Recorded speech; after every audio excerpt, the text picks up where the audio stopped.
Presenters and participants, I hope you are all having a productive and insightful day at the conference. It is our pleasure to welcome you to Breakout Session 6. To guide us through this session, we are honored to have Dr. Zaid Hussain, former lead economist of World Bank, as our session chair. Joining us as the discussant, we have Mr. Mohammad Abdullah Shihab, Joint Director, Bangladesh Bank, BITA, Prime Minister's Office, Government of the People's Republic of Bangladesh. Without further ado, I will hand over the session to the chair.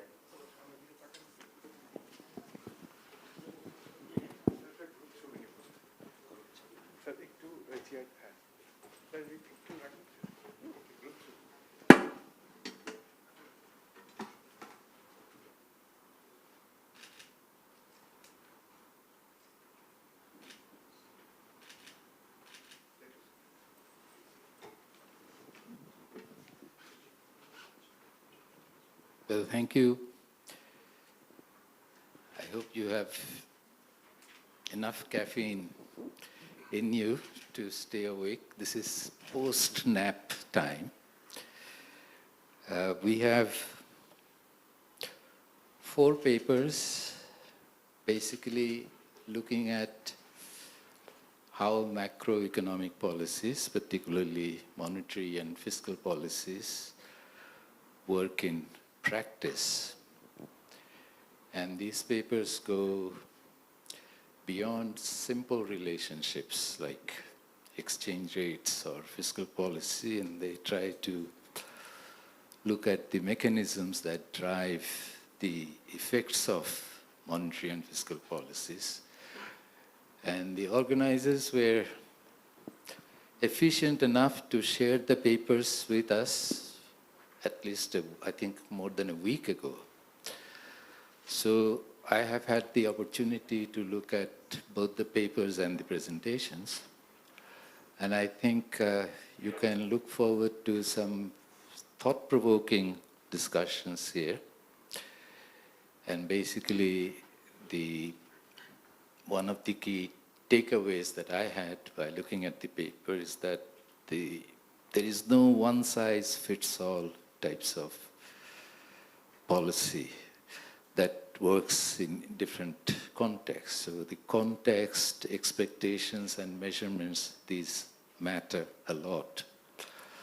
So when you listen to the presentations, I think you should keep 2 questions in mind. One is, okay, what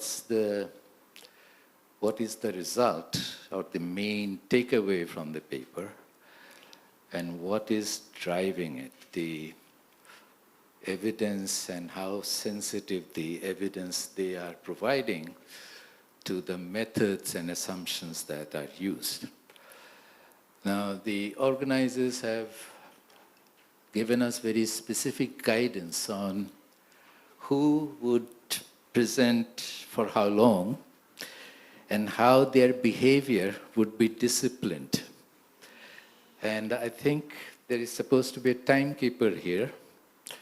Each presenter has 10 minutes, which I think is very tight given the substance of the paper, each of the paper. So it will be a challenge for you to keep within the time constraint, but this is a hard budget constraint. This is not a state-owned enterprise type of constraints where you can exceed the budget with impunity. So where is the timekeeper here? So she is going to warn you at the end of, I think they will get 2 warnings, one at the end of the 5th minute and the other one at the 9th minute. And I have to say that when the 10th minute comes, how do we cut them off? Time is up, okay? So you have to tailor your presentations accordingly. And I have also been advised to move strictly according to the schedule given here. So the first paper is by Mr. Chop Kanti Subedi, Deputy Director, Nepal Rashtra Bank. And his co-author is Dr. Soumya Dotto. I don't know whether he's present here. This is a monetary policy transmission under fixed exchange rates. So we will hear the experience of Nepal, which is very interesting, a very special case because of its relationship with India. on the monetary policy mechanisms. So please, 10 minutes.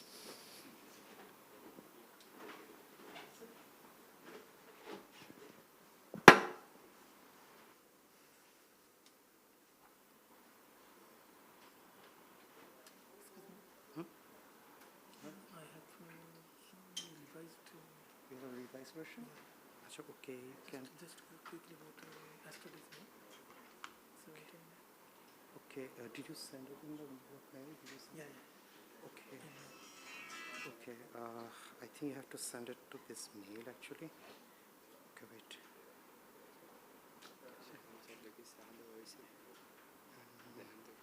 No, send this to this mail. This mail. It was sent? Yeah.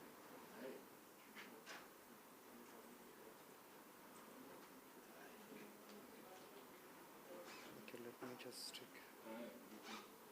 Give you the mail or send it to this. Yes. Still not.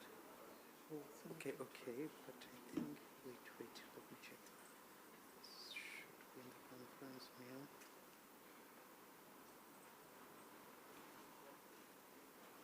Wait, when did you send? April 17, right? Okay. Wait. This is not the updated file? CHOP.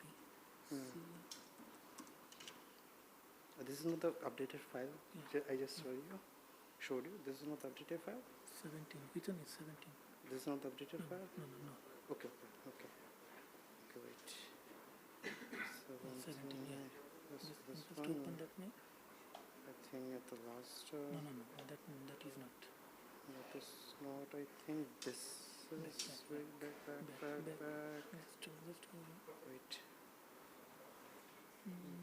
this This one. This one, yeah. 17. No. Okay, let me check. Which one? Can you just forward Yeah. it to the conference mail? Just forward it to the conference mail. This one? Yeah. Conference? Yeah, conference one.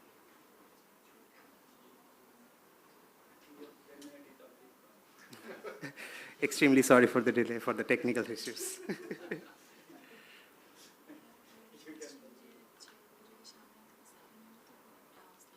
Presentation. Did you send it here? Yeah. Great. Check. Okay, I think I get it. Very good. Yeah. This one? This one. Yeah. Okay.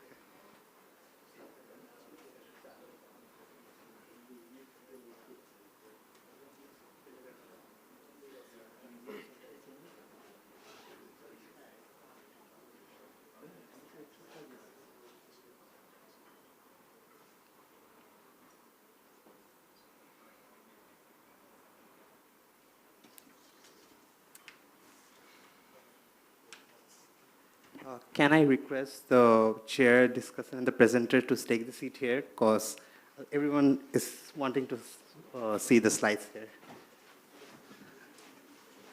Okay. Thank you. Dear session chair, discussant, and audience. It's my pleasure to present my paper over here. I'll be presenting my paper on monetary policy transmission under fixed action rate, evidence from Nepal. I am Chopkanta Swedi. I work in Nepal Rashtra Bank as Deputy Director. And the co-author is Associate Professor at the South Asian University. So I'll be presenting with this outline. So monetary policy in modern macroeconomic analysis is very crucial, especially after the global financial crisis and the COVID-19 pandemic. That reignited the issues over the debate of monetary policy transmissions among the academics and policy makers, that which monetary policy affects the real economy. And in talking about Nepalese economy, it faces structural rigidities, including shallow financial markets, capital controls, and spillovers from India, given the exchange rate peg, which might limit the effectiveness of Nepalese monetary policy. So analyzing Nepalese monetary policy is crucial in this sense. As a small open economy, Nepal adopts a fixed exchange rate regime with the Nepalese currency is fixed vis-a-vis the Indian currency. In these situations, the theory tells that if under the fixed exchange rate and with the high capital mobility, the central banks attempt to conduct an independent monetary policy is constrained, inherently constrained by the traditional Wendell-Fleming trilemma. But in case of Nepal, that presents a special issue that Nepal adopts a fixed exchange rate regime with capital controls, which allows some sort of flexibility to get rid from traditional Mundell-Fleming trilemma that restricted capital mobility limits arbitrage between the arbitrage and weakens the co-movement of domestic and foreign interest rates, thereby reducing the pass-through of the external monetary conditions, allows some sort of monetary autonomy to the Nepalese monetary policy from the Indian monetary policy. So, talking about Nepalese monetary policy, with the legislations, as given by the legislation, the primary objective of Nepalese monetary policy is price stability, including financial and external sector stability, while defending the peg. And Nepal Rashtra Bank operates monetary operations to conducts monetary operation to maintain interbank rate, the operating target of monetary policy close to the policy rate. With this given environment, this research aims to answer the two key questions: to what extent is the Nepalese monetary policy is autonomous under a fixed exchange rate regime, and how effective is the transmissions of Nepalese monetary policy to the real economy, and through which channel does it occur. So, quickly moving to the literature, talking about the sustainability of the pegs, a large body of literature show that maintaining a fixed exchange rate regime for an extended period of time is unwise and highly detrimental, vulnerable to speculative attacks, particularly during the crisis. So, central banks should try to do monetary reforms to restrain inflation rather than anchoring as exchange rate peg. So, the number of literatures, empirical literature show that monetary policy operates differently in different countries, and especially in developing countries, the bank lending channel is more effective. Some literature show that interest rate channel is weak, some show that interest rate channel is strong, some show that asset price channel is strong in other countries. So, one of the part of this paper is to test monetary autonomy given the exchange rate peg, whether Nepalese monetary policy is autonomous from the Indian monetary policy, and to test with the monetary independence, we are testing through two methods. Before that, the literature show that monetary policy,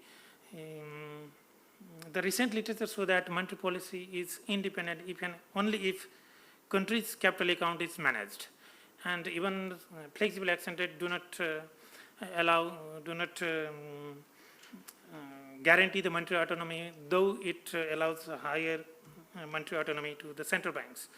So, to test monetary independence, we have tested a granular causality test, where CMR is the Indian call money rate and IR is the Nepalese interbank rate, and both are proxying the policy rates of respective countries.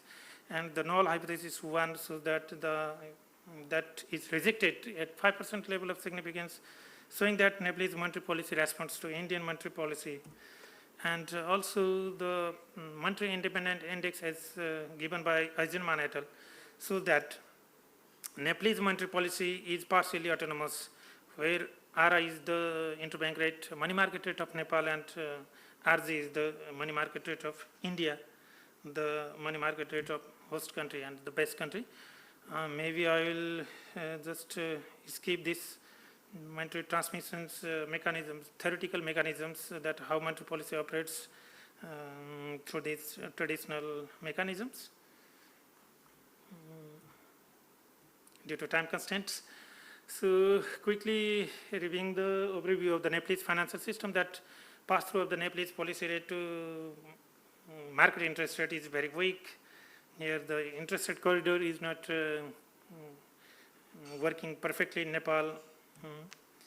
That strong movement of the credit to private sector and growth rate of broad money, so that credit is mostly guided by the liquidity effect. And weak inflation output nexus and strong movement of the Indian and Nepalese inflation, shows that Nepalese inflation is less responsive to domestic output shock and is mostly guided by the Indian inflations due to high trade dependence of Nepal over India. To test the dynamic effects of monetary policy transmission in Nepal, we use structural vector autoregulations with block exogeneity, taking into account the Indian influence to Nepalese policy, that Indian inflation can impact Nepalese inflations through import prices, and Indian monetary policy can impact Nepalese monetary policy through the exchange rate peg. So to account these two effects, we take into account the Indian variables as a exogenous foreign variables. And I will skip this model. My variables of interest are ICPI, CMR, CPI, GDP, IR, M2, BLR, CPS, and the NEPSE. CMR is the Indian policy rate, IR is the Nepalese policy rate that are proxying, and the BLR, CPS, and NEPSE are the proxies to bank lending rate, credit to private, credit channel, and interest rate channel, credit channel, and asset price channels of monetary policy transmission in Nepal. And IR and M2 are the monetary policy variables. Our identifications metrics look like this, where the first two variables are the Indian inflation and Indian policy rates. We allow Indian inflations contemporaneously to affect Nepalese inflation, and Indian policy rate contemporaneously affect Nepalese policy rate and Nepalese money supply. And our identification is recursive identifications, and each block are exogenous. So Indian policy rate are allowed to affect Nepalese policy, Nepalese variable, but Nepalese variable do not allow to impact Indian variables immediately. So quickly go to the analysis. We tested the stationarity of the variables. All we found that I0, because we took the variables all in growth rate, not in level. And we choose one legs associated by all legs, since the all the eigenvalues lie inside the unit circle, the underlying bar is stable. The test of over-identification restrictions shows that our over-identifications is not invalid. So with the validity of the underlying bar and with the stability of the underlying bar and validity of identification restrictions allows us to proceed with the impulse response functions and forecasted or variance decomposition. We take the interest rate shock and liquidity shocks of monetary policy to account the total effect of monetary policy with the increase, just I will conclude. With the increase in with increase in the policy rates, the bank lending rate, CPS, bank lending rate immediately start to increase and is significant between 3 to 6 quarters, and credit to private sector and stock market returns declines and is significant between 3 to 4 quarters. And with the, in response to liquidity shocks, CPS and NEPSE immediately start to increase and significantly and start to decline and show some oscillatory trend around the baseline. And most interesting is that Nepalese monetary policy, Nepalese inflation is significantly influenced by the Indian inflations, especially in the 12th quarter. About 34% of Indian inflation explains Nepalese inflations, consistent with the exchange rate peg regimes. And Nepalese policy rate is also significantly influenced by the Indian policy rate. And most interesting is that the credit to private sector and stock market returns are mostly driven by the liquidity effect of Nepalese monetary policy. We have tested the robustness of our baseline models, and the results are qualitatively similar with two different robustness checks. And I will conclude that the Nepalese monetary policy is significantly influenced by the Indian monetary policy, showing limited monetary autonomy under the PEG, and is consistent with the theory. The interest rate, credit, and asset price channels are significant in transmitting interest rate shock of monetary policy. The credit and asset price channels are significant, but not the interest rate channel in transmitting liquidity shocks. That is, the interest rate channel is showing asymmetric effect in transmitting Nepalese monetary policy. Shocks to broad money liquidity exhibit a dominant source of fluctuation in private sector credit growth and stock market returns in Nepal, underscoring the liquidity-driven effect of monetary policy in the bank-dominated financial system in Nepal, and monetary policy transmission to the real economy, either through interest rate shock or the liquidity shock, is weak in Nepal, reflecting structural frictions in the financial system, thereby limiting the impact of Nepalese monetary policy on the real economy. I will conclude here. Thank you.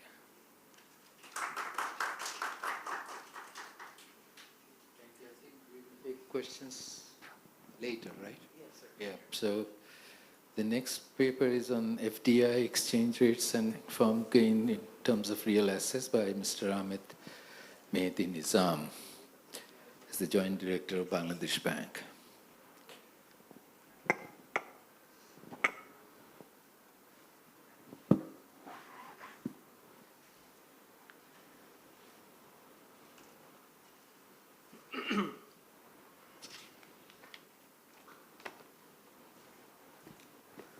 Good afternoon, everyone. The title of my paper is actually deals with the relationship between FDI and the exchange rates.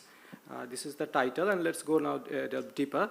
It starts with the definition. What we mean by the exchange rate misalignment, actually. We define exchange rate misalignment as the deviation between the real exchange rate from its equilibrium. So the question is, what is the real exchange rate? Real exchange rate is defined as the nominal exchange rate multiplied by the domestic price level divided by the foreign price level. And then comes the question, what is the equilibrium real exchange rate? There is no single quantity, there is no numeric identity. It differs from approach to approach. We have many different approaches of measuring the equilibrium real exchange rates. There are many approaches: the fundamental equilibrium exchange rate method, there are BR method, behavioral economic exchange rate method, there are permanent equilibrium exchange rate method. There are many methods. There are no single answer to your question. So what is the equilibrium real exchange rate? You don't have a single quantity for this. So if you define the deviation, the exchange rate deviation, exchange rate misalignment, that is the difference between the real from its equilibrium, we don't have any single quantity. It varies depending upon your approach, depends upon assumptions. And there are many different assumptions that are applied actually. If we try to determine the real, there is assumptions like the external sector is in equilibrium, the outside sector, the domestic and foreign, both sectors are in equilibrium. So you apply different assumptions like the current account balance. This is an equilibrium. This is a sustainable level. What is the sustainable level? We don't know. What is actually numerically? We don't know the sustainable level. This is a country context. This differs depending upon the country. No single measures. And outside the economy is working with stable inflation. This is another assumption. And what is the stable inflation? We don't know for sure for every country. There is no a single entity. And there is also other assumptions like the price level, the employees, the economy is working and the natural rate of unemployment. The employment is not full, but it's not natural rate. So what is the natural rate? It is also undefined to some extent. We have some rule of thumb that may be 4 or 5%, but we don't know exactly what is it for sure. So that term, how we define exchange rate misalignment, is not defined perfectly for a country. It depends it varies depending upon the approach and assumption you used actually. So we don't have, exchange rate misalignment is quite vaguely defined in the literature.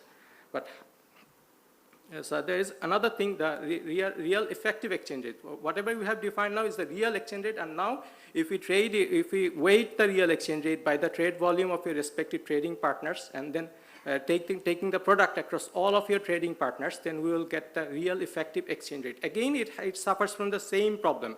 we don't have a single real effective exchange rate. It depends, it varies depending upon the approach you use.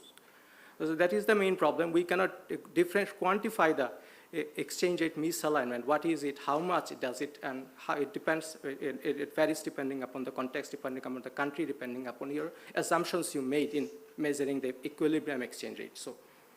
So we propose here a new metric that can be used as a concrete measure of how you measure the exchange rate misalignment. We define it as the difference between the market exchange rate and the PPP exchange rate. And this is very cleanly, neatly defined, and whoever calculate this, they found a single quantity. But if you, in the existing literature, if you measure the exchange rate misalignment, you don't get a single quantity. And how you economically interpret it, it can be interpreted in the macro context from the country context, but you cannot interpret it for the respective investing firm context. The firm, they don't know how much profitable its investment would be in a particular jurisdiction. But if you measure the exchange rate misalignment according to the formula we have presented here, then the firm get a single quantifiable metric, and you can judge its effectiveness, how profitable its investment would be by measuring this difference. And we have given a numeric example for the German context that the euro is used, and the market exchange rate of $1 is 92 cents. So if an American investor invests in Germany, they will get 92 cents. The first thing they do, they will convert their currency. They have US dollar, they convert it, they will get 92 cents. And what 92 cents can buy, what $1 couldn't buy in USD, I have seen that the 72 cents is required to buy the same quantity of goods in Germany. That is the PPP exchange rate. So when an investor from USA comes and chooses to invest in Germany and invest $1, he will get 92 cents, 92 euro cents. And with 72 cents, he can purchase the same amount of assets that could be purchased by him in the USA. So after spending 72 cents, you have 20 cents left in his account. So this is the gain as we have defined here. So for the US firms, when they choose to invest in Germany, they will get some gain, 20 cents for every $1 invested. This may be also loss equivalently, but for German context, it is a gain.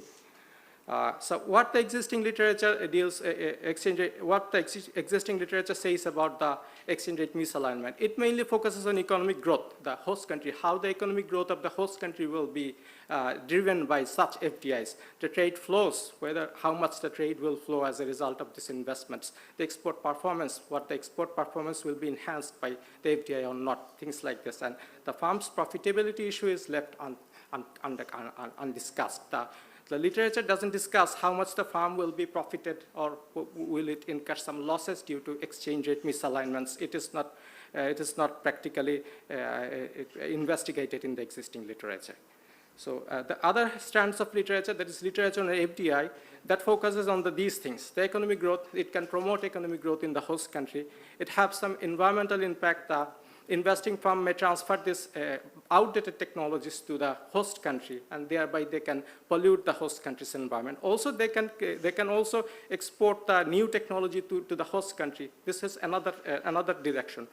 Technology transfer, they will transfer new technologies to the host country. It adds to the human capital development in the host country. It will increase the productivity growth in the host country. Again, how much the firms gain is not investigated from the firm's perspective. From a macro perspective, it is discussed in many different dimensions, but from a firm's profitability perspective, it is not discussed in the existing literature. So how we define actually the gain or loss in our analysis? We have measured the gain and loss as the difference between market exchange rates and the PPP exchange rate multiplied the FDI amount. You will get the net gain. And if the PPP exchange rate is greater, the firm will incur losses. When the PPP exchange rate is smaller than the market exchange rate, you will have some gain. This is windfall gain. You just invest and you get some gain in some of asset ownership. And there is no trade-off. Other things remaining unchanged. This is the simplifying assumptions. So if we dissect the US FDI abroad in 2024, we can see that Luxembourg is the country that receives the most of the US FDI in 2024, followed by Canada, Germany, Singapore, Mexico, Netherlands, India, Israel, Hong Kong, and France. These are the top 10 US investment destinations abroad. but they are not equally profitable according to our measure. They may earn gain, but there's, if other things are the same, the law structure are the same, the corruption level are the same, then this is not the scenario. This is not the country that should receive the maximum amount of US investment. This may differ according to our interpretation. Which country is most profitable? According to our analysis, we have calculated that India will be the most profitable US investment destination abroad. According to the assumption we have placed, India should be the most profitable one. Because why? Because the market exchange rate, if you exchange $1, you can get 83 rupees in India. And what $1 could buy in USA, only 20 rupee could buy in India. So you have, when the US firm invest in India, they will get 83 rupees for $1, and they invest 20 rupees for the same amount of goods that could be purchased in USA. So they have 60 rupees left in its basket to have some additional amount of assets. So these are the gains, 60 rupees of gain. So if you, US firm invest in India, they will reap 60 rupees of gain, overnight gain you could say. There may be some other things, but this is the overnight gains. Due to exchange rate misalignment. But if you convert this into US dollar back again using the market exchange rate, that is 76 cents. So when a US firm invests in India, they will get for 76 cents gain for every one US dollar investment. This is followed by the Mexico. They will have 44 cents gain for one US dollar investments, and these are the things. Then we forecast. This is the snapshot of 2024. Then we forecast it for up to 2040. We use the ARIMA method, and again, India comes in the list first, followed by Mexico, Canada, and the least profitable one will be the Luxembourg.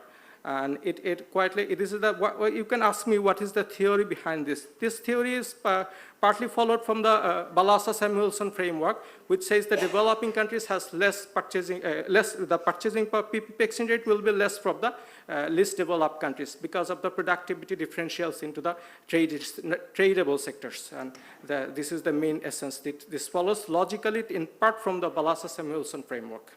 So this is all.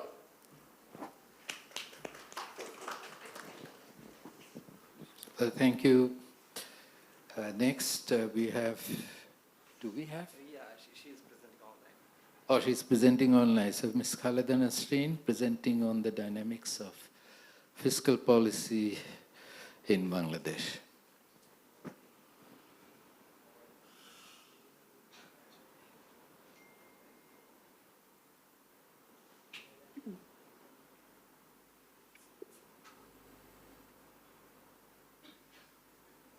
Assalamu alaikum. Wa alaikum assalam. Go ahead.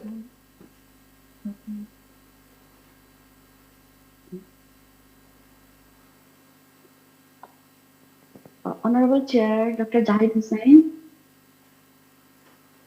former lead economist of World Bank Bangladesh, and distinguished discussant MD Abdullah Sihab, Joint Director, Bangladesh Bank, Canada, and distinguished participant, Assalamu alaikum, and good afternoon to you all.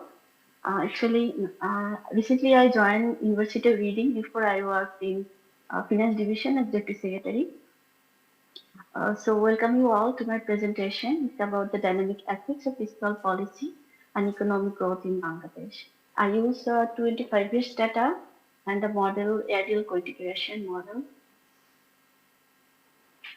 Here, actually, we will see this next 10 minutes why I chose this topic. As you know that I worked nearly 6 years in Finance Division and basically about fiscal policy. So this is my interest area. So that's why I chose this topic and then found that there is lots of fluctuation here globally as well as in Bangladesh. Global crisis happened in COVID 2008 and lots of, and still we are suffering. Not only Bangladesh, it's global phenomena. And there are lots of debate here what fiscal policy can do and why there is a problem. So that's why I chose this, and I wanted to see the in-depth analysis of what is the problem and how can we solve it. And I took initiated Bangladesh case study, Bangladesh data. Later, in future, I will think about in South Asia or other countries. So here, the main question was what is the long-run relationship between fiscal policy and different variables like that revenue, investment, and GDP. So I try to find out this data through different, I mean, our different statistics, I mean, BBS, and also we have financial division data, Bangladesh Bank data. So I cross this, check all this, and I try to find the correct one, as we have also problem in baseline data. So I try to take the correct data from there. And the question there is also, what is the short run and long run relationship exists is here. And is there any, if we go for expenditure, as we mostly work for expenditure, fiscal policy, so is there any crowding out effect in private sector also? I try to find out there.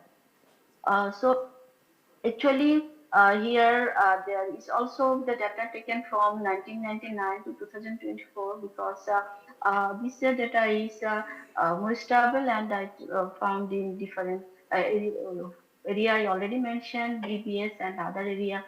So there is consistency of data. So that's why I choose this time. And also dependent variable here, GDP and independent revenue, expenditure and investment. And I applied here ARDL model, bound testing, and error correction. And also this paper also goes for diagnostic test. Is there any discrepancy or not? And as you know that GDP is very much fluctuated. So here for a stationary test, there we found that first, second degree, and the revenue expenditure, we get it easily first degree, and investment is no need to stationary test, and the ARDL approach applied. So here also that we found that expenditure has positive impact because we all mostly work for fiscal policy. In there we found that positive impact is there if we expend more in fiscal through fiscal policy. There is a long run as well as short run. There is positive effect of economic growth. And in revenue, I found that yes, beginning it was good, but gradually there is a negative effect. So that means if we go for collection through revenue, that is there is a problem in our economy. And investment is there is also showed that yes, crowding out effect is there. Maybe it can be also through inefficiency or some sort of channel. Maybe that it showed that investment has negative effect. And the if statistics is found that yes, upper bound, and there is a huge long run is significant. And there is also fiscal where GDP growth is found that yes, if you go for expenditure, GDP growth increase. And there is error correction term. I found that yes, 0.3 minus 35, which is significant, and it takes 3 years to commit position for adjustment. And this also funding support Wagner law, because it shows that yes, if you go for yeah, I mean expenditure expansion, that also fiscal policy respond to growth rather than driving in the short term, and also it is reactive to fiscal policy, and which means that yes, short run fiscal policy actually doesn't work much, but in long run there is I found that yes, significant effect here. So especially through government expenditure. So here, I think we need some policy reform or some sort of effectiveness of our fiscal policy.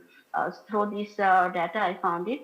And in the diagnostic test, there is no serial correlation or heteroscedity or residual normality test. I also went for stability test, which I found no seriousness of the data.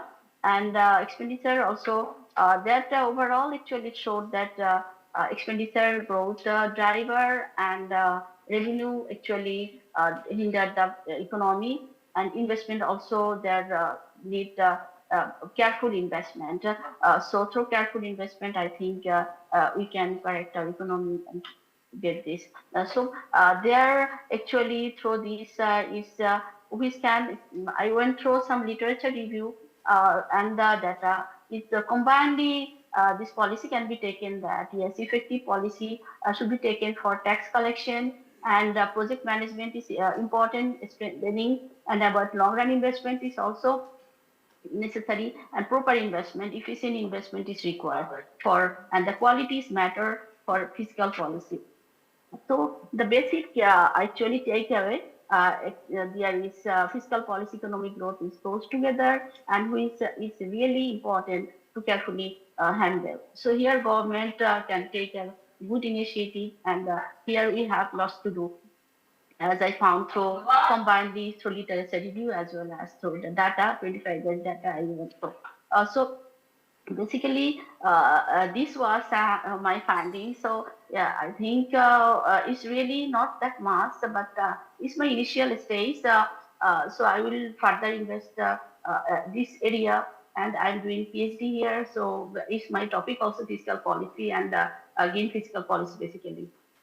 So your question or your, I mean, findings will help me a lot to go further. Thank you so much.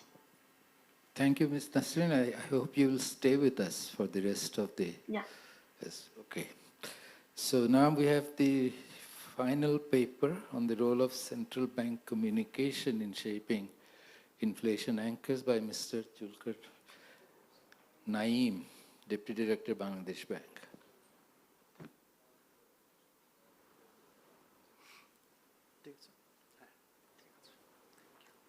Thank you all. It's nap time, basically. Myself, Mohammad Julkar Naeem, Deputy Director of Bangladesh Bank.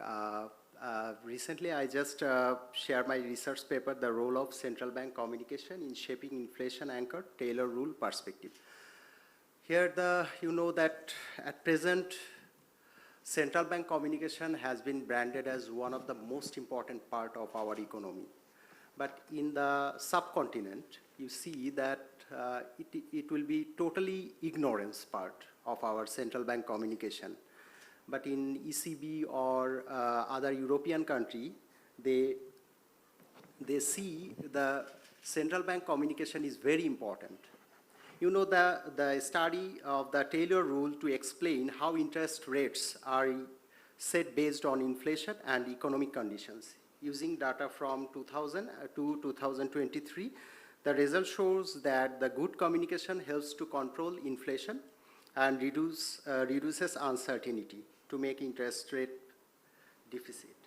Central bank try to keep inflation stable. Always they try to establish the inflation. So central bank also use the communication to guide the people to expectations and clear trust and reduces uncertainty by quality communication. This study, basically 2000 and 2023, shows that the good communication helps control inflation and stabilize the interest rates also. Here the literature review. Ben explained that clear communication builds trust and helps control inflation better. Mitchell shows that clear communication can influence the economy even before policy changes. You know that policy changes also important for the communication side. In our central bank communication, they also focus only the clear communication. But if you feasible and transparent communication is important for our financial stability. Here the research objective, I have two objectives: to study how clear and transparent central bank communication helps control inflation expectations over time. And second research objective, to examine how forward guidance affects inflation and keeps it close to target using the Taylor rule. Here the conceptual framework: central bank communication, inflation expectation, monetary policy decision. You know that monetary policy is very important for central bank, and monetary policy directly related with the communication. You know that if central bank make a policy for monetary policy, that time 98% will be talked, and communication fully depends on the proper communication. And consistent communication is very important for the people who are directly related with the central bank or other parties or other private banks also. Here the descriptive statistics summary. The data covers for major central banks: Fed, European Central Bank, Bank of India. Because firstly, I said that in the subcontinent like Bangladesh, India, they always try to subside the communication part. But in the other country, they always focus on the communication, because communication is very important at this time. So slightly positive on average shows central bank mostly give positive nature messages. Inflation deviation mean I have get the result where the 0.35 and standard deviation is 1.1%. Small average differences from target 0.35%. Inflation is mostly close to the target. Output gap mean here the mean 0.1% and standard deviation 2.5, very close to zero on average. Economy generally stable here. And forward guidance use about 35% of the time. Policy rate average around 2.5%, some variant over time. You see the average inflation is always stable in when communication, if you feel free, stable communication or clear communication, transparent communication, that time inflation is is mostly close to the target. Key empirical results. The interest rate is strongly increased when inflation rises, and interest rate also increases when economy grows. Output response is forward guidance effect helps control interest rate, make policy more stable. And better communication is more stable inflation, reduces uncertainty. And you know that this time is very important that clear communication plus forward guidance, better policy. Without clear communication and forward guidance, we cannot focus on the real scenario of the economy. Here are some of the recommendation. I basically just include here 4 recommendations because prioritize the clarity and consistency. Adopt plain language statement and clear language statement. You know that many, our central bank make a policy, but general people don't understand what's happening. Our farmers not understand they say. Central bank, what they said. Central bank policy, they don't understand the central bank policy. They only know the loan situation. They only know what they get, what they basically get from the central bank or the other facility. And the institutionalized forward guidance, embedded systematic conditional forward guidance into policy framework and reduces rate volatility and improve predictability. Invest in real-time analysis. You know that real-time analysis is most important. In every moment, the situation is overcome and the situation is overtaken. Use the text analytic to measure communication effectiveness, adapt messaging, continuous evaluation, improve strategy during stocks. Coordination international where feasibility, harmonized messaging during global shocks, reduces spillovers and stabilize global expectations. Here the conclusion, a study uses the Taylor rule to see how communication affects inflation. Clear, transparent, forward-looking message help keep inflation near target. You see the open communication makes central bank more flexibility inflation, boosting market confidence. We always try to focus to in subcontinent central bank, they always try to focus the information, try to give from their pocket, always. But in the other country, they always focus on that the information is for all. But our central bank try to focus that they don't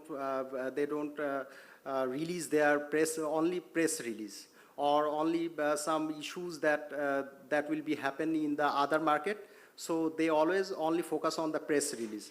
But other country like ECB or Bank of other European central bank, they always focus on the communication. Better communication makes a better policy and a stable economy. Thank you so much. Thank you very much.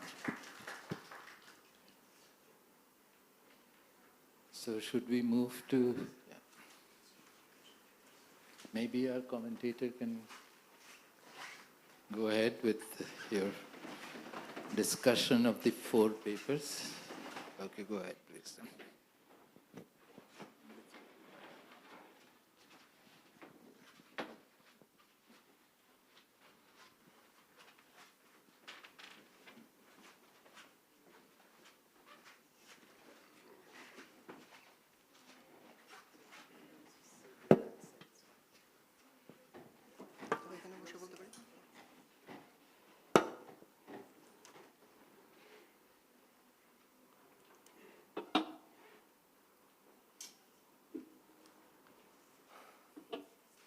Bismillahirrahmanirrahim.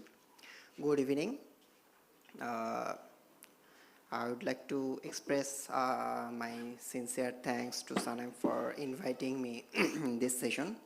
And also I would like to give thanks to all the presenters to give their exciting and very good, informative and thought-provoking presentations. Thank you to all the presenters. Thank you. First of all, monetary transmission, policy transmission under fixed exchange rate, evidence from Nepal. I, as a central banker, found this presentation to be very interesting and informative. I was really enjoying this because I am as a central banker and now as an employee for investment promotion agency, that this economic research provides a rare empirical look how a small economy and a small pegged economy navigates the impossible trinity. So first of all, if we consider about monetary independence in Nepal, the primary strength of this paper is its seminal evaluation of Nepal's monetary independence. For years, it was assumed that Nepal's fixed exchange rate with the Indian rupee stripped it of monetary autonomy.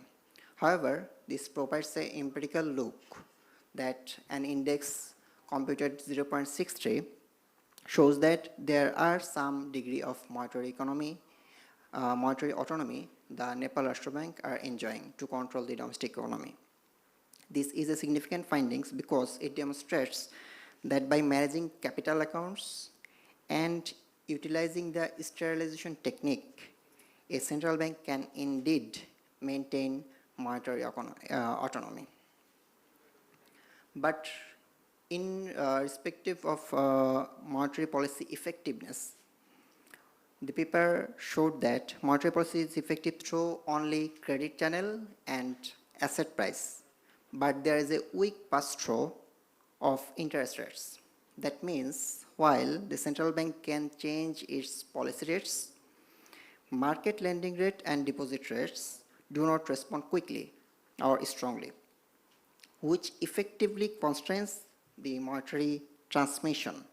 I think there is a scope for the researchers to find out the reasons of this weak pass-through and how central bank can deal with for effective monetary policy.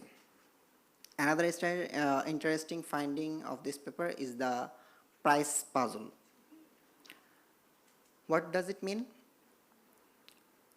The price puzzle is when Central Bank of Nepal tightening the monetary policy to defend inflation rate, it showed that the inflation rate will increase, rather increase. That means a fall through the result inflation rate should be decreased when the interest rate is raised by the Nepal Central Bank. But this is the interesting result. I think that paper showed that the Nepal's inflation cannot be controlled by these domestic tools of interest rate.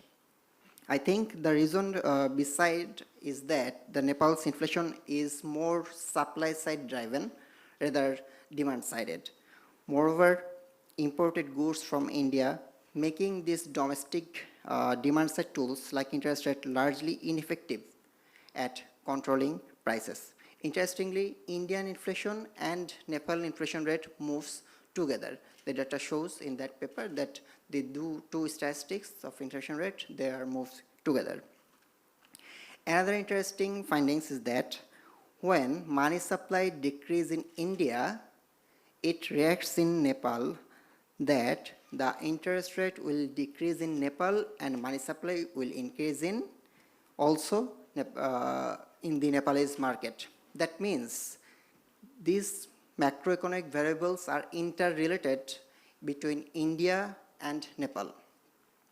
So I think in this unique types of scenario, policymakers have to find out how to control inflation in Nepal when there are different macroeconomic variables are interrelated between the two countries. Lastly, if the data is available, more data times is data is available, I think inflation expectation can be integrated in this model. So inflation, this paper serves, I think, plays a vital blueprint. It proves that monetary autonomy is still possible to some extent under the fixed exchange rate with the country besides Nepal or India. Now let's dive into the second paper, compelling a new perspective on foreign direct investment that shows the exchange rate differentials and real asset ownership. I think the brilliance of this paper lies in its ability to quantify what has long been overlooked, that overnight gain and overnight loss that an investor faces because of the difference of the nominal exchange rate and the purchasing power parity. Most of the traditional FDI-related paper only focuses on how the host countries can be benefited through FDI, through technology transfer or through human capital development or through economic growth. But I think this paper shifts the focus to the investor's immediate wealth position by changing or due to change in exchange rate and the purchasing power parity. But when we consider that purchasing power parity, the concept of purchasing power parity, PPP, itself can vary depending on the basket of goods used for calculation, the PPP. Because the gain of investor is specifically tied to the relative purchasing power of that physical goods that computed for PPP, but not on the profitability of the total investors. And as long as I know, World Bank computed PPP based on the ICP 2021, that means International Comparison Program. They consider 50 types of baskets. There are service, goods, and others, capital machineries. That's are the products to compute the PPP, and it varies. It changes from time to time. Another findings is that paper itself notes that when multinational companies explore new markets, they consider some other qualitative factors like legal atmosphere, tax structure, or profit repatriation environment, or other legal procedures. Though these are difficult to quantify, but I think it can also be considered to this paper to cover more thoughts.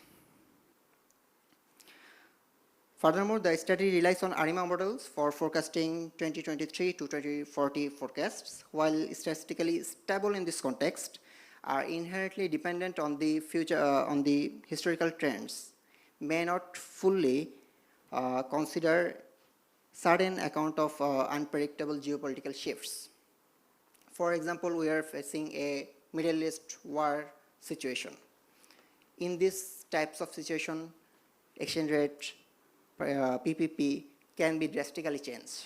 So I think these types of shocks should be accommodated in this forecasting for how US FDI can change or vary to this economy when in regards of the investors' profitability.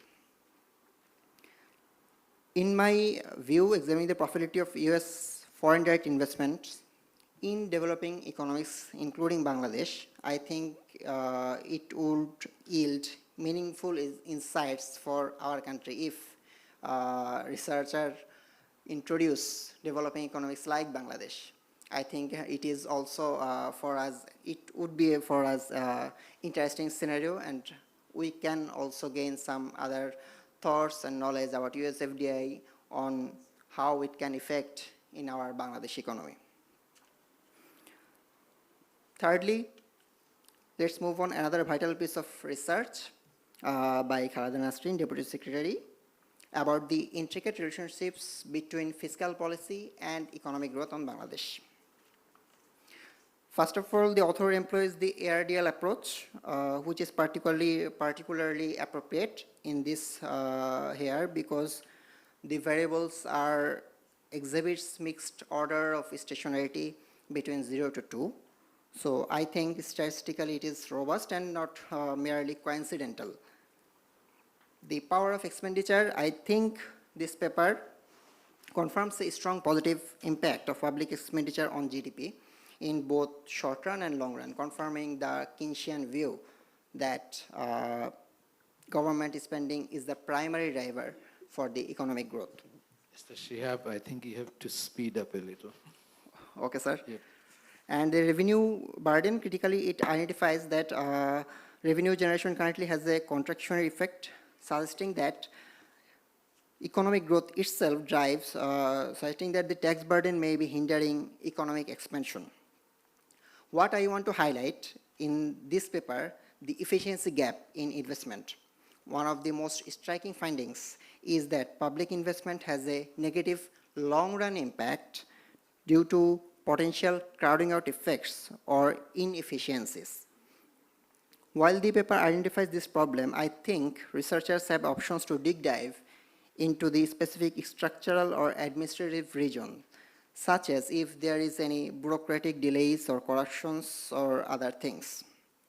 Lastly, the paper considers only 4 variables, that is GDP, revenue, expenditure, and investment, but it does not account for some other variables which I think very important for the economic growth of Bangladesh, like foreign direct investment, inflation rate, public debt level. So I think researchers can incorporate these variables to make this model more theoretically proved. And her paper serves a vital fiscal health check, I think, for Bangladesh. It reminds me that fiscal composition matters in development of Bangladesh.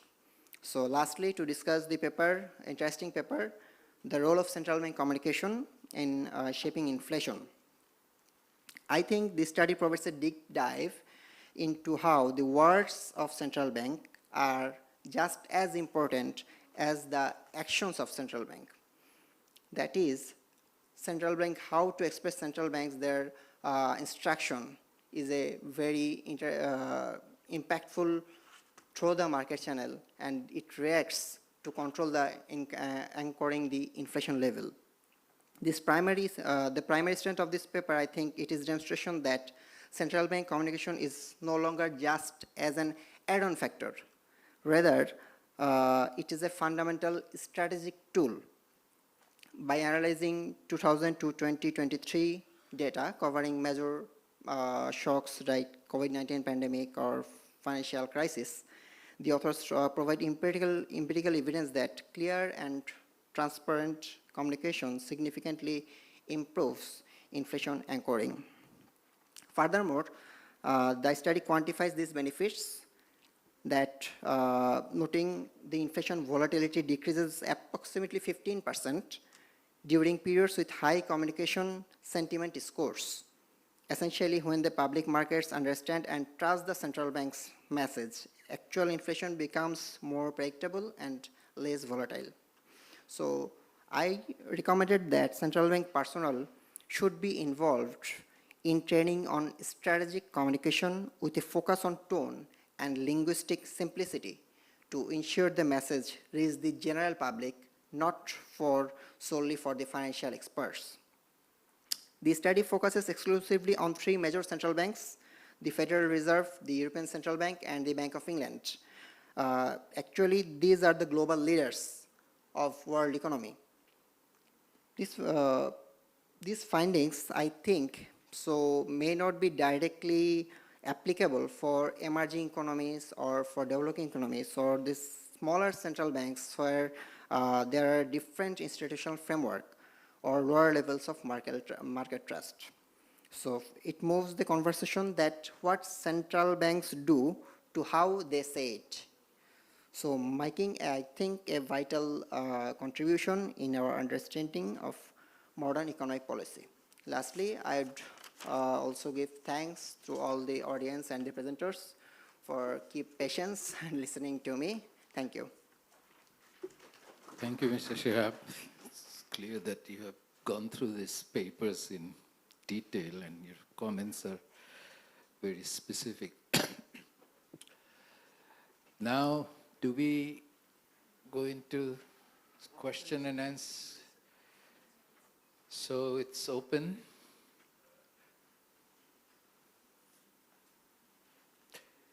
Anyone, any observations or? Good evening. Yes. আমি Iftekhar Ahmed east West ইউনিভার্সিটিতে পড়াশোনা করছি।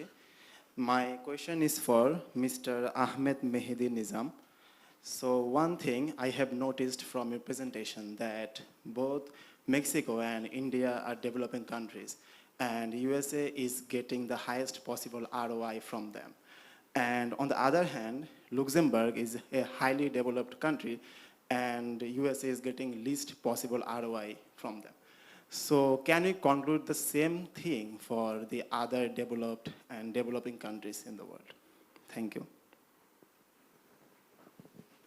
Maybe we should take a few more questions for if there is any. Are there? If not, I'll ask Mr. Nizam to. Thank you, sir. I am Dr. Ajad, Additional Director, Bangladesh Bank. So my question to Khaleda Nasreen, actually not question, just a comment. Like she used the ARDL model for GDP is I2, but as I know that we can use the mixture of I0 and I1 for ARDL, because if there is I2 variable, then F statistics will be invalid. Maybe that when some variables becomes I2, then the author should check the structural breaks for that variable. Maybe due to the fluctuation of for any kind of shocks, the variable becomes I2. So it would be one comment. And for last three papers, actually I have the observations that the papers that the present is like a very descriptive. As for time series papers, actually we would like to see the graphs and charts, like the movement of the series, how it's moving. So all the papers that presented here just gives us the result in the text. I think it would be more interesting for the audience to see the fluctuation of the curves and the results in number. Then we can easily gauge how the things are moving. And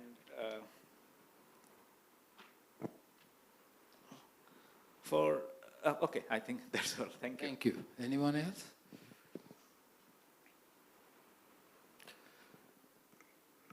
So maybe Mr. Nizam, you can. Thank you for the question.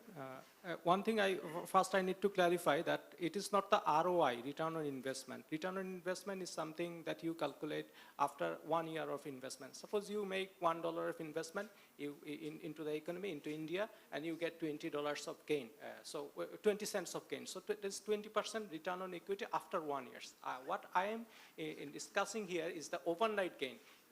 US firm invest in India, and they will get an overnight gain in terms of asset ownership. You have $1 of investment in India. What you do, you first exchange your US dollar into equivalent rupees, Indian rupees. So what is the exchange rate of rupees? $1 is equivalent to 80 rupees. But what $1 could purchase is USA could be purchased with only 20 rupees in India. So you convert your $1 to 80 rupees, purchase $20 equivalent, 20 rupees equivalent of assets. This is the same amount of asset that you could have purchased in the USA. So you have 60 rupees left in your wallet, so you can invest, you can purchase other assets. This is the main thing. This is not the return on equity. Return on equity or return on investment is something you gain after 1 year of investment and then divide by the gain by your capital. The another thing is for the developing country, this quantity is always greater. Always it is profitable for a US to invest in the developing country, not in the developed one. Because the developed one has the same purchasing power parity. Almost the market and the PPP exchange rate are almost the same. So that's why the Luxembourg investment doesn't seem to be very profitable in terms of the PPP exchange rate. But other things, there are some non-trade barriers there. Suppose the tax structure may be favorable in Luxembourg, the corruption may be less in Luxembourg, the bureaucracy may be less in Luxembourg. So these are the other things that motivate US firms to invest in the Luxembourg in the first place. This is not only the exchange rate that matters. So my assumption is ceteris paribus. If everything else remaining the same, then India or the developing one will be the profitable, lucrative investment destination for the US. But there are other things that you should consider. I think that clarifies the question. Do you want to react to the commentators' points relating to your paper? So I think that's not. Okay, sir. Okay, I can point out on that thing also. What the discussant has said that the basket, representative basket of goods. I think it's customary for the economists to consider a representative basket of goods. It is also applicable in CPI. You calculate CPI for a representative basket. So we cannot calculate everything in the economy. We consider a representative basket, and this is a customary, which is widely accepted practice in economics, I think. Ms. Nasreen, are you there? Ms. Nasreen? Aten.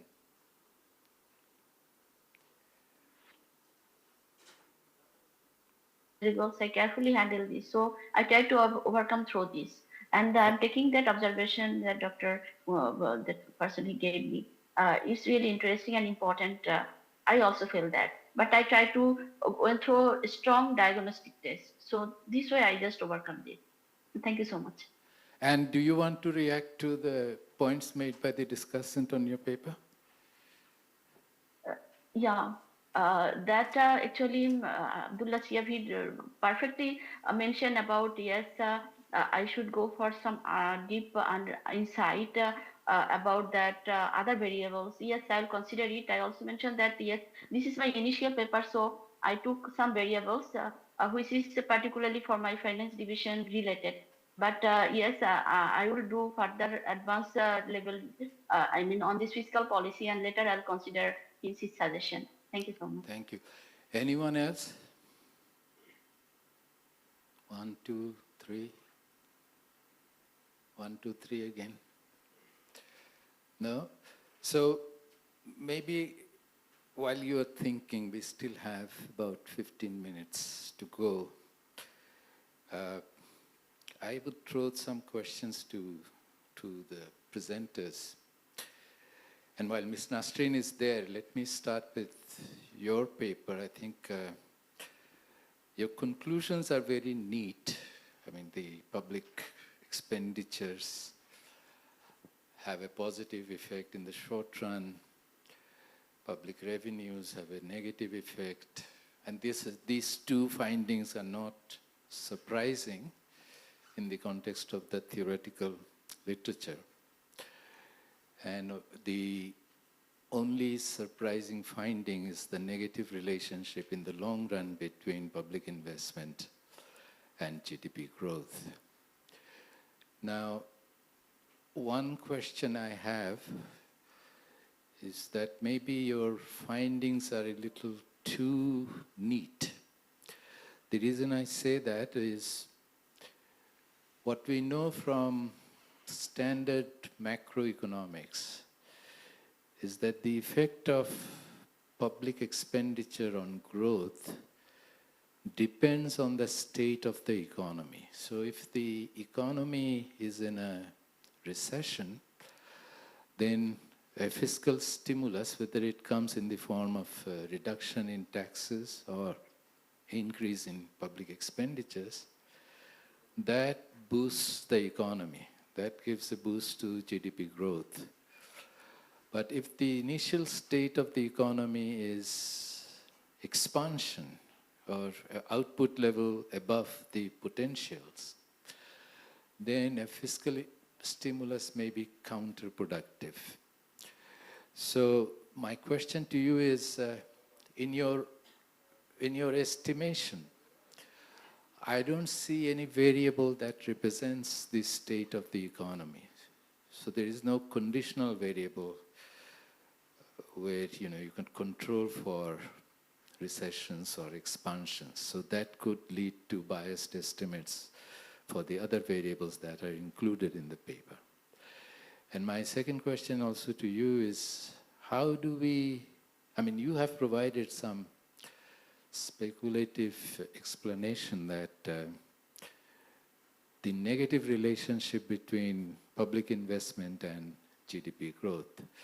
Now, in a country like Bangladesh, where there is a massive deficit of public goods, especially infrastructure, both soft and hard infrastructure, one would expect that any public investment that eases the supply of public goods would complement private investment and therefore would show up as a positive relationship between growth and public investment expenditure. That's not something we are getting here. You have suggested that maybe crowding out of private investment is working behind this. So that's not the only plausible explanation. There could be others, particularly the effectiveness of public projects and all the corruption that we see in public investment. That could also explain. That's just an observation. And on the FDI paper, I think you have a very neat, it's quite refreshing to see a variable which is not often discussed in the FDI literature on what shapes the flow of FDI to different countries and how do we explain inter-country differences in the flows of FDI. So you have identified the difference between the market exchange rate and the PPP-based exchange rate as another factor which could be motivating. Sort of a capital gain, capital loss type of factor. My question is, empirically, if you calculate this difference between PPP and you take a cross-section of data and you take this difference between the exchange rates and take FDI as the dependent variable, there are many other factors to take account of, right? The tax rate, differentials, and everything else. We have not seen that in your paper. Can we really empirically say that in theory this looks like a plausible factor, but in practice, does it really matter in attracting FDI to different countries? So on the surface, it seems that large FDI flows actually are between developed countries, where this factor is very small. So in reality, maybe this is not as relevant as the other factors. So that was my question for you. And on the Nepal paper, I think you have done a very good job in opening up the black box of Nepalese monetary policy and your conclusion that on independence, since you're relying on setups like the structural vector autoregression where you impose the shocks. So one wonders whether, you may not have, you may have independence in terms of outcomes, or there may be direct independence, but there could be indirect dependence. So what I was wondering is the distinction between independence of instruments and independence of outcomes, would that be important in the context of Nepal? And finally, on the communication paper, I think Donald Trump could probably use this paper. He needs to see how communication matters and irresponsible statements and how the Fed is behaving affects the effectiveness of Fed itself. But I have a concern about identification here. The problem is, I mean, you're saying good communication leads to stable interest rate and stable inflation, right? Could it be the other way around, that central banks communicate well when the economy is doing well? Right? When the economy is stable, interest rate stable, et cetera, central bank communication, they have no hard time in communicating what they want to say. But when the economy is in some crisis, for example, currently, the Federal Reserve has a huge dilemma. Inflation has increased. Market is expecting that interest rate will be cut. There is pressure from the president to cut the interest rates. So in a situation like this, will communication be able, as a tool, to stabilize the economy?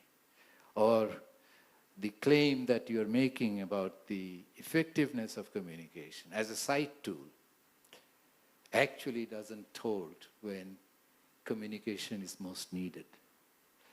So with that, I conclude my comments, and I think I'll give each of you to respond if you want. You don't have to.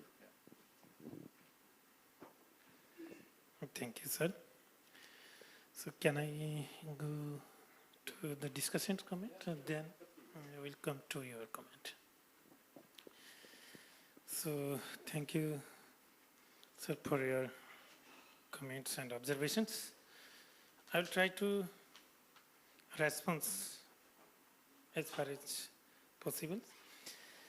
So you have commented that why weak pass-through of the interest rate channel in transmitting monetary policy. So definitely we have seen in the paper that interest rate channel transmits the interest rate shocks of monetary policy, but not the liquidity shocks. So that shows the asymmetric effect of interest rate channels in transmitting monetary policy. That could be due to that the financial system's reluctance to adjust their deposit and lending rates in response to monetary easing, particularly the liquidity shocks. So that underscores the presence of financial frictions in the Nepalese financial system. And the NRB as a central bank should strive to smooth monetary transmissions by enhancing the monetary transmissions, particularly through the interest rate channel. So coming to the next, why price puzzle is there? Basically, this is the demerits of the Bhar models, that many papers that have done with the Bhar model have experienced the price puzzle. That means increase in policy rate also increases the inflations. But here in our case, the price puzzle is there, but not statistically significant. So we should not be worried about it. And also one reason could be that in a new Keynesian framework, the inflation is basically works through the forward-looking expectations of the economic agents, that if the central banks increases policy rate right now, then the agents expect that it will lower in the coming futures. So due to these forward-looking expectations, the price start to rise. So another question is that, comment is that NRB's monetary policy cannot control inflation, showing supply side effects. Definitely, NRB adopts a fixed exchange rate regime, and with this constant, NRB's monetary policy is limited in controlling domestic monetary conditions. Another reason is that Nepal's high trade dependence on India, accounting to about 60% of the total trade with India. So due to these two reasons, the Indian inflations pass through to Nepalese inflations. That is also shown in the paper that about 34% of Indian inflation explains in Nepalese inflations in the 12th quarter. So basically this shows that the Nepalese inflation is guided by Indian inflations and also the weak co-movement of the inflation and output gap as shown in the paper validates this conjecture, I think. And inflation's expectations, how about including inflation expectations in the model? Unfortunately, we have no long series data of inflation expectation, and NRB just started inflation expectation survey from 2020.